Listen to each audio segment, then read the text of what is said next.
friends, it's Shereé, and today I will be sharing with you what I made for the virtual Memade holiday fashion show.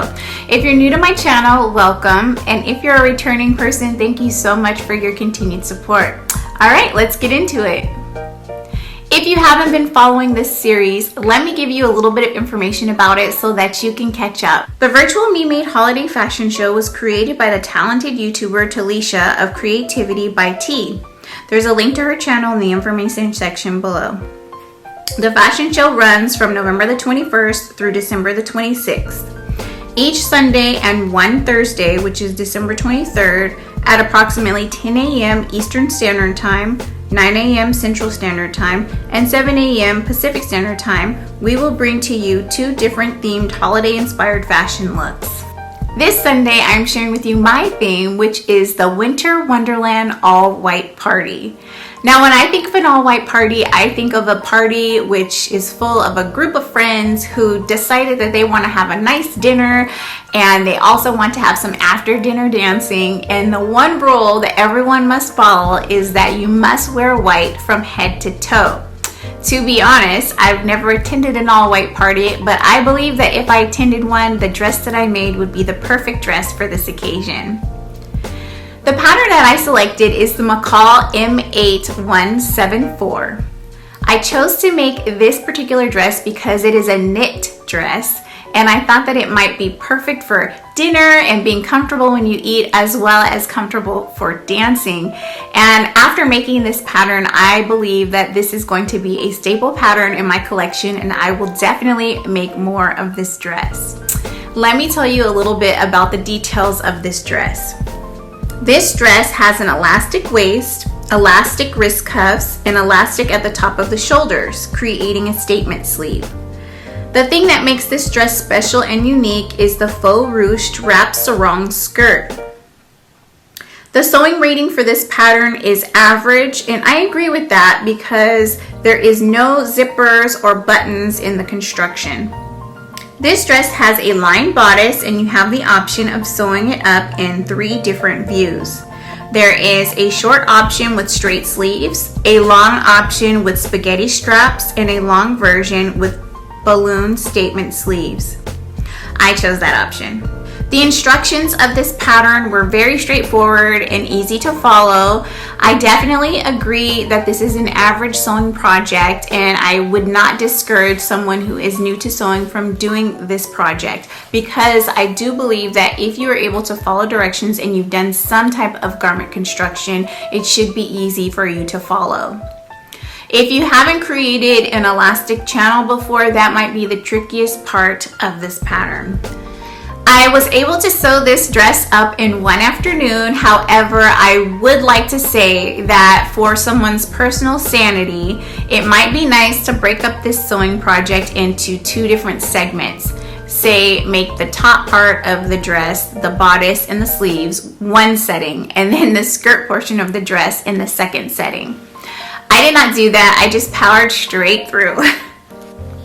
I definitely do recommend this pattern, and I will absolutely make more of this dress. However, my future versions will not be white. They actually won't be in any fabric that would show stains easily. I'm a very messy person, and I could definitely see myself dropping a little chicken dinner on my dress. So for that reason alone, I will probably make this dress in a fabric that doesn't show stains. The reason why I chose this particular fabric, which is a rayon spandex from Joann's, is because it felt really luxurious and it looked really luxurious in the store. Now, I touched and felt a lot of different knit fabrics, but the reason why I liked this one and the reason why it was kind of more luxurious compared to the others is that not only did it have a smooth texture, but it was thick and kind of bouncy. Like when you squeeze the fabric, it kind of felt like it had some more warmth to it, and I thought that might be perfect for a holiday party because you wouldn't have to worry about being cold. This fabric actually retailed for, I believe, $14.99 a yard, but I got it on sale for $9.99, which was fantastic. I purchased 3 yards of the fabric, and I actually stayed within that 3 yards and still had a little bit left over, probably enough to make a cami. After I washed up the fabric, I wasn't sure which side of the fabric I actually wanted to use for the dress to be right side. The reason why I say that is because while the obvious right side of the fabric was really smooth and beautiful, the underside of the fabric after I washed it had this really interesting texture and look to it. Kind of reminded me of like shaved ice, which made me think of snow. And so I thought this could be a really cool texture of a dress to wear to any special occasion. And honestly, it kind of reminds me of like if you've ever felt like faux suede. It kind of reminded me of that, of how like the actual fibers of the fabric feel a little lifted. That's what I mean. And so because of the texture, I thought it might be an interesting look to the dress. So when I cut the dress pattern out, I actually cut it with the wrong sides up, thinking I would make that the exterior of the dress. Now, I went back and forth about it when it was time to sew, and I finally decided that I wanted to keep it the way it was supposed to be, and sew the right side of the fabric on the outside of the dress. And what this meant was that the sarong of the dress was going to be on the opposite side of the skirt compared to the way the pattern is written and compared to the way it's modeled in the pattern cover. So I was perfectly okay with that, so I went ahead and went back to what I should have done all along, and that is to sew it with the right side of the fabric facing out. Now, I do stand by this fabric choice because it ended up looking very beautiful in the end, but I will tell you that I had a hard time sewing with this fabric. The reason why it was so difficult to sew this fabric is because it didn't like to be pressed. So without a pressing cloth, it kind of stuck to my iron, and I actually had some smudges transfer from my iron to the fabric. So I decided to switch to using a pressing cloth, and even changing the settings and the heat amount on my fabric. I tested out a bunch of different settings and realized that what would happen when I used the pressing cloth is that the fabric would start to curl when I would lift it. When I would lift the pressing cloth, the fabric would start to curl. And so it made it extremely difficult to hem this fabric as well as to make those elastic casings. So I did regret having purchased this fabric as I was sewing the project, but once the project was completed, I returned to being happy about my fabric selection. What I did in order to accommodate the fact that this fabric wanted to curl is that I would fold the fabric at the amount that it was supposed to be hemmed at, and then I would do a basting stitch to hold it down. Then I would fold the fabric again and do my actual stitch so that I had the full seam allowance and I was able to keep it nice and straight. Then I had to pull the basting stitches, and to me, I feel like that was a waste of thread.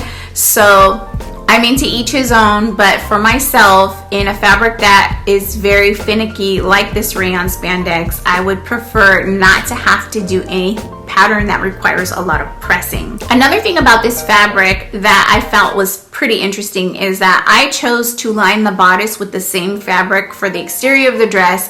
The reason why I did that is because I am a busty woman, and sometimes I have to wear a really supportive bra, and based off of the type of fabric that bra might be, when I use typical lining fabric, which is thinner, I find that you can see like the lace from my bra, or you can see my nipples through the actual bodice of the dress, and I didn't want that to be an issue. And I knew for a fact I was going to have to wear one of my strapless bras and that it had lace on it. So I decided to use the same fabric for the exterior of the dress as I did for the lining, so that it would hopefully be thick enough to be able to cover the fabric of the bra underneath. And you know, it didn't really cover too much. You could still kind of see the texture of the fabric, but I do stand by my decision to do that because when I actually went to take photos of this dress, it was a bit chilly. And I will say that my upper body stayed pretty warm because I had the double layers of the same fabric, and it's so luxurious and soft and thick. So it provided me with the perfect amount of comfort which I think is great if you're going to be going to a party where you can't wear a jacket, or for instance when you're wearing a dress that has a very big voluminous statement sleeve, which makes it hard to fit through the sleeves of your jackets or your coats. Having a thicker bodice, which gives you a bit more warmth, I think is a nice thing to have. So I'm happy about the way it came out, although it didn't do quite exactly what I hoped that it would do. The things that I changed about this particular pattern for myself is that in the shoulders, I actually decreased the amount of elastic at the top of the shoulders by 2 inches on each side. And I did that because I have very narrow shoulders and my shoulders are a bit dropped. And I assume that it's because of the years of wearing a very sturdy, heavy duty bra to hold my bust. It's created a dip and a dent where my bra strap is. And so I find that a lot of dresses that have a loose shoulder or a wide boat neck or elastic at the shoulders or elastic at the top, they tend to fall off my shoulders really easily. And because I didn't want to deal with that and I thought it might be a problem, I did decrease the amount of elastic so that it would stay proper right on top of my shoulders. And I'm glad that I did that because the dress stayed on perfectly and it didn't slide at all off of my shoulders. The other thing that I did is in the waist, in the instructions, you are supposed to add elastic to the seam allowance of the bodice connected to the skirt of the dress. So basically when you attach the dress to the skirt, you're supposed to close off the edge of the seam allowance, creating a casing, and you're supposed to slip the elastic through that casing of the skirt. I did not like the way it looked on the model on the pattern cover. I felt like it looked like it was moving or shifted or wasn't smooth and flat. So I personally chose to sew that seam allowance up, creating a casing, but it was attached to the bodice and not loose and detached from the bodice and the skirt. So I did that. I like the way it looks. It definitely gave a more clean, finished, flat look in my opinion. The only problem that I have is that my machine had a little bit of trouble sewing through all those layers because, as I mentioned before, I had doubled up on this fabric for the bodice and now I was attaching it to the skirt.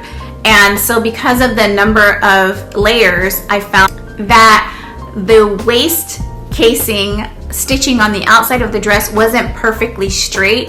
Now, I did talk to my girlfriend who was helping me with my pictures, as well as my husband and my mother-in-law, and no one could see what I was talking about. So it's probably just one of those things us home sewists do to ourselves when we want things to be perfect. We just nitpick and look at the thing that we know isn't right over and over again. But it's definitely not something that anyone else would notice but us. But I did notice that the line of stitches on the top of that casing is not perfectly straight. It bothered me enough to where I felt like I needed to cover it, and I actually wore a white belt that has a little gold buckle on the front over that for all of my photos. But I quickly found that once I took it off in photos, unless it was close up, you couldn't even actually see it. I will insert a photo so that you can see what I'm talking about.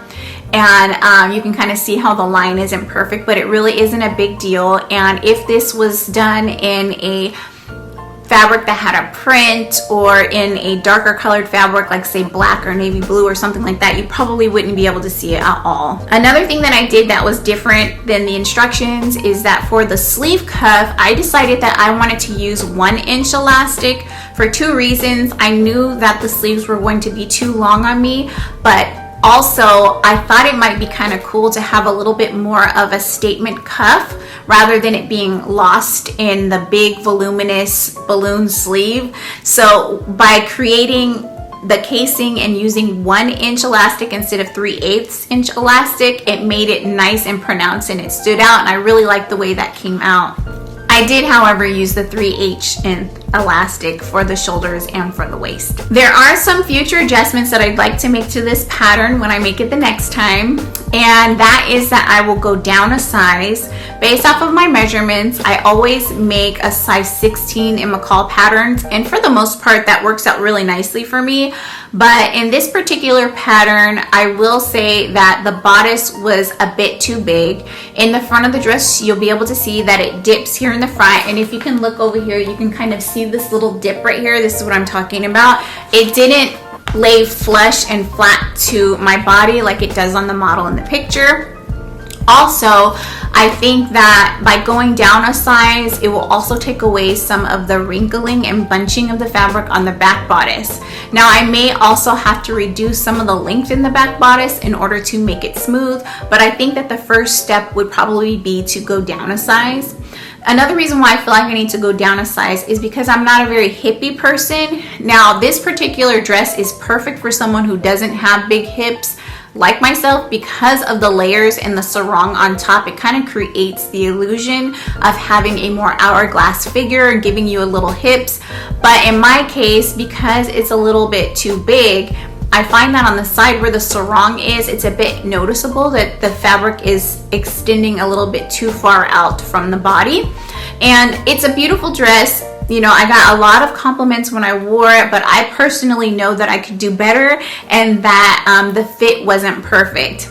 I'll tell you what, the way it fit me is pretty much how dresses like this fit me when I go to ready to wear stores and try on dresses. Now, before sewing, I would be perfectly fine with the fit of the dress, but now that I sew, I know that things can be better and can fit nicer.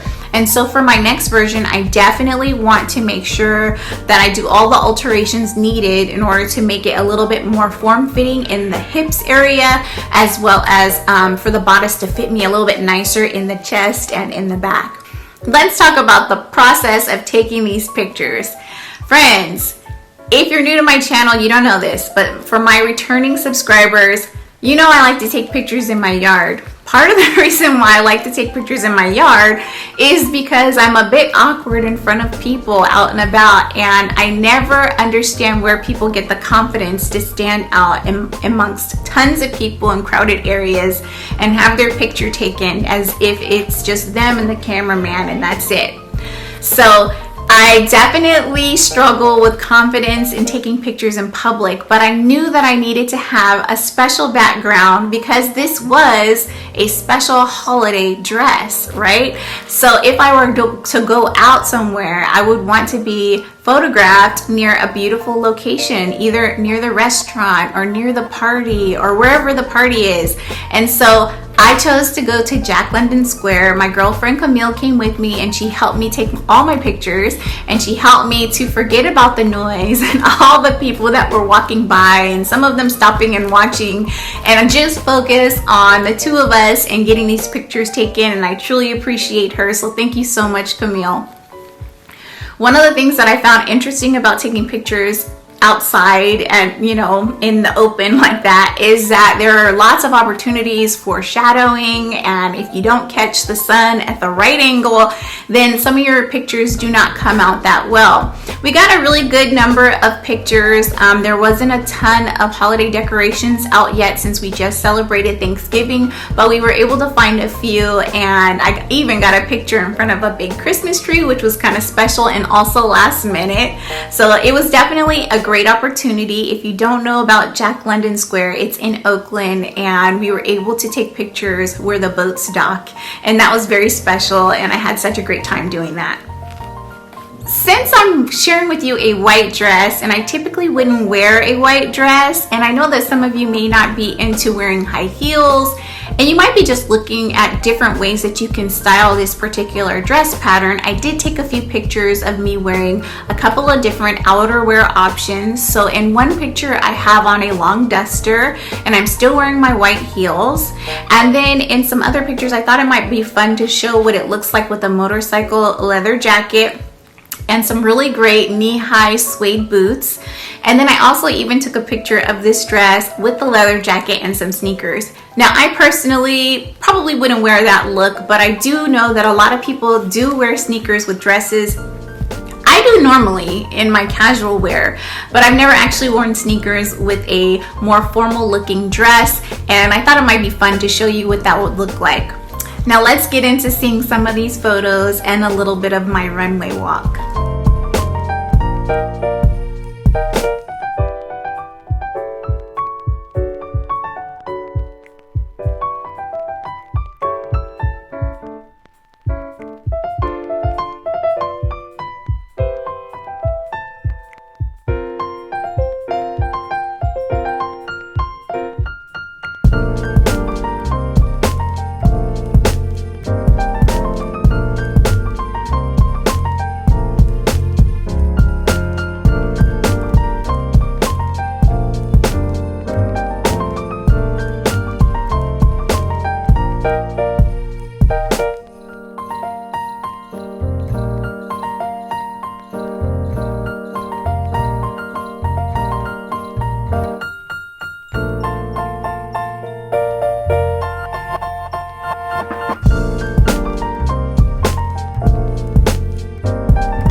You enjoyed hearing all about my dress that I made for my all white party, and I want you to check out some of the other ladies' videos. There have been several other videos for this virtual Me Made holiday fashion show already released. I will list them below so that you can swing over to those ladies' channels and check out their beautiful makes.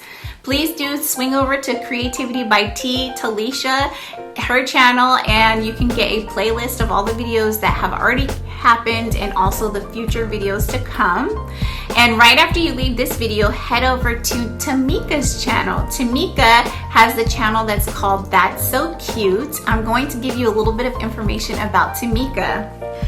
Tamika started her sewing journey a couple of years ago, and she started out by sewing doll clothes for her daughter. She discovered that she had a hidden talent in sewing, and she was really excited to move on to sewing human-sized garments. On her new sewing journey, she is focused on learning new sewing techniques.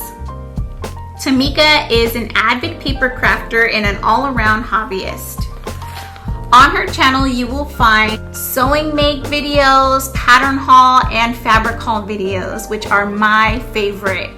Please head over to Tamika's channel and see what she's made for the virtual Me Made holiday fashion show, and also check out all of the other ladies to see what they've made as well. I hope you enjoyed this video. Thank you so much for watching. Please do give me a thumbs up, and if you haven't already, please subscribe to my channel. Be sure to hit that notification bell so that you're notified every time I upload a video, and please subscribe to all of my friends' channels that are participating in this virtual Me Made holiday fashion show, because they're all talented, amazing, and entertaining, and I just want to see us all win. I thank you so very much, and I hope you have a wonderful day and a wonderful rest of your week and a glorious holiday.